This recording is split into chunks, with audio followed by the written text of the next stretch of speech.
Hello అండి అందరికీ welcome to our Sankranti blog. So ఇది సంక్రాంతి రోజు తీసిన వీడియో అన్నమాట. సో ఆ రోజు మేము ఎలా చేసుకుంటాము, పెద్దలకి మేము ఎలా పెట్టుకుంటాం అన్నదంతా కూడా నేను వీడియోలో మీతో షేర్ చేస్తాను. సో ముఖ్యంగా అసలు సంక్రాంతి అంటే ఆడవాళ్ళకి అస్సలు ఫుల్ ఆన్ బిజీ బిజీ ఉంటుంది కదా. సో ఫస్ట్ అయితే ఇల్లు నీట్గా తుడిచేసి మాప్ అయితే పెట్టేశానమాట. తర్వాత నేను ఫ్రెష్ అప్ అయిపోయాను. కొంచెం హెడ్ బాత్ అంతా చేసేసి ఏవైతే నానబెట్టాల్సినవి ఉన్నాయో అవన్నీ కూడా నానబెట్టానమాట. లైక్ పప్పు గారెలు వేస్తాం కాబట్టి ఆ రోజు కంపల్సరీగా మేమైతే గారెలు వేస్తాము. అండ్ పరమాన్నం అయితే మ్యాండేటరీగా చేయాలి, అండ్ గారెలు మ్యాండేటరీగా చేయాలి. అండ్ దాని తర్వాత కలగాయ కూర అంటారు. మీలో ఎంతమంది తెలుసు, చాలామంది సంక్రాంతికి కలగాయ కూర చేస్తారు. సో ఇదైతే కాలీఫ్లవర్ టొమాటో వేసి కర్రీ చేశాను. అండ్ సాంబార్ అయితే చేశాను. మొత్తం ఆ రోజు వంట సెక్షన్ అంతా కూడా నేనే చేశాను అనమాట. పరమాన్నం ఒకటి అత్తయ్య చేశారు, వేరేవన్నీ కూడా నేనే చేశాను అనమాట. ఇక్కడ వంకాయ, క్యారెట్, అదే టొమాటో, ఇంకా బీన్స్, చిక్కుడుకాయలు మెయిన్గా వేస్తారు. వేసి కలగాయ కూర అయితే చేస్తారు మా దాంట్లో కంపల్సరీగా. అండ్ అది అవుతుంది అక్కడ. అండ్ వచ్చేసి గారెల పిండి అయితే కలుపుతున్నాను గారెలు వేయడానికి.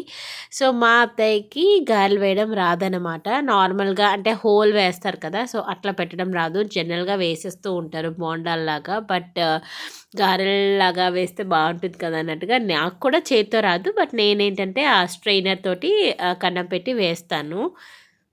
వంట అంతా అయిపోయినాక లాస్ట్‌లో ఇంకా గారెలైతే వేస్తున్నాను.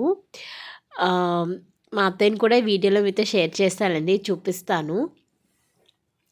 మా మామయ్య గారు లేరు. మా మామయ్య గారు కరోనా టైంలోని సెకండ్ వేవ్‌లో ఎక్స్‌పైర్ అయ్యారనమాట. సో అది that's a very big long story. So ఈవిడే అనమాట మా అత్తయ్య గారు. సంక్రాంతి రోజు ఒక్కొక్కరిది ఒక్కొక్క పద్ధతి ఉంటుంది. సో మా ఇంట్లో అయితే పెద్దలు ఫొటోస్ పెట్టేసి వాళ్ళకి ఇష్టమైనవన్నీ కలగాయ కూర ఇవన్నీ వండేసి వాళ్ళకి పెట్టేసి దీపం అది ఇంటి యజమాని వెలిగించి ఎవరైతే కొడుకుంటారో ఆ కొడుకు వెలిగించేసి కొంతసేపు ఉండి దాని తర్వాత ఏవైతే పెట్టాల్సిన బట్టలు అవన్నీ ఉంటాయో అవన్నీ పెట్టేసి దాని తర్వాత వాళ్ళకి పెట్టినవే మేము తింటామన్నమాట. సో కొంతమంది దేవుడింట్లో చేస్తూ ఉంటారు. సో ఒక్కొక్కరిది ఒక్కొక్క పద్ధతి. సో అటు సైడ్ ఉన్న వాళ్ళది మా అత్తయ్య వాళ్ళ అత్తయ్య మామయ్య ఫోటో అన్నమాట. అండ్ ఇటు సైడ్ మా మామయ్య గారు. సో నాకు ఆయన చాలా స్పెషల్, అసలు ఫాదర్ లాగే అని చెప్పాలి. చాలా ఓపెన్గా మాట్లాడేదాన్ని అనమాట. అంటే ఏదున్నా కూడాను ఫ్రీగా ఓపెన్గా చెప్పేసే అంత చాలా మంచి మనిషి. సో చాలా మిస్ అవుతున్నాము మేమైతే ఆయన్ని.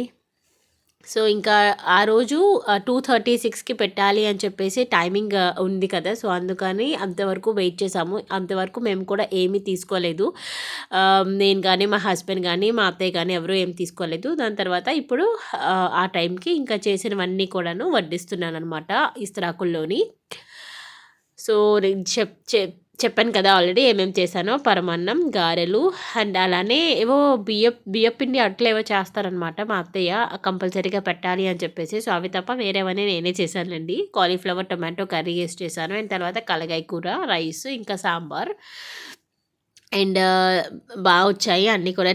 సో ఫొటోస్కి బొట్లు అవన్నీ పెట్టేసి బట్టలు కూడా పెడతాం కాబట్టి అవన్నీ పెట్టేసి దీపం కూడా రెడీ చేసేసి అన్నీ కూడా రెడీగా ఉంచుకున్నాం అనమాట. సో ఆ 2:36 ఏదైతే టైం ఉందో, సో దాని తర్వాతనే మంచి గడియలు ఉన్నాయి, పుణ్య గడియలు ఉన్నాయి అని చెప్పేసి సో అంతవరకు ఉన్నామన్నమాట. వీటితో పాటు చెరుకు గడలు, ఇంకా స్వీట్ పొటాటో దుంపలు ఉంటాయి కదా, సో అవి కూడా పెడతారంట. సో అవి కూడా పెట్టారు అక్కడ అత్తయ్య. మీరు కూడా ఇలానే చేస్తారా లేదా కామెంట్ సెక్షన్లో కామెంట్ చేయండి. సో ఆ టైం తర్వాత ఇంకా మా ఆయన గారు దీపం అదైతే వెలిగించారనమాట. ఒకటే దీపం వెలిగించాలి మనం. అండ్ ఫొటోస్ కూడాను సౌత్ సైడ్లో పెట్టాలన్నమాట. మీకు తెలుసా లేదా, మేమైతే ఇలాగే చేస్తాము. అండ్ ఇలానే చేయాలి కూడాను. సో వాటర్ కూడా పెట్టేసాం. సో ఇలా మా సంక్రాంతి పండుగ అయితే ఇట్లా జరిగింది. ఈవినింగ్ వచ్చేసి ఇంకా రిలేటివ్స్ని వేరే వాళ్ళని కలవడానికి వెళ్ళాము. సో ఇక అదంతా ఏం షూట్ చేయలేదన్నమాట. సో ఇప్పుడు ఏవైతే ఇస్తరాకులు వాళ్ళకి పెడతామో సో అదే మేము కూడా తింటాము. సో ఇలా మా సంక్రాంతి జరిగింది.